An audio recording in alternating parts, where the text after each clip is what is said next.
வணக்கம்ங்க. நேற்று என்ன பண்ணிட்டேன், நேற்று கொஞ்சம் பார்சல் அதிகமாக வீடியோவே எடுக்க முடியல, ரொம்ப டைட் ஆகிடுச்சு. மணியே 9 மணி ஆயிடுச்சு வீட்டுக்கு வர்றதுக்கு. 8 மணி வரையும் நேற்று லைன் பார்த்தேங்க. ஆனால் 91 ஆர்டர் முடித்தேன். ஆனால் நேற்று வீடியோ எடுக்க முடியாமல் போயிடுச்சு. இன்றைக்கி தான் வீடியோ எடுக்க முடியுது. பெட்ரோல்லாம் போட்டாச்சு.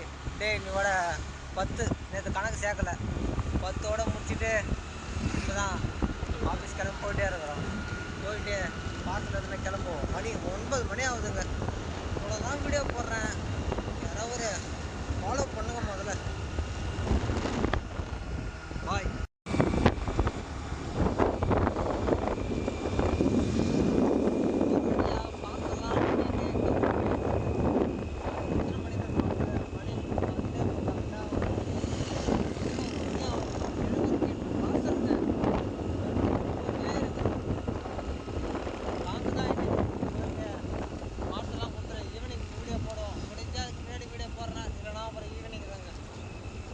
லைக் சப்ஸ்கிரைப் பண்ணிடுங்க. ஆனால் முட்டை போடுங்க. ஒரு வழியாக லைன்லாம் முடிச்சாச்சுங்க. எல்லாம் வண்டி அதிகமாக வந்தா அதான்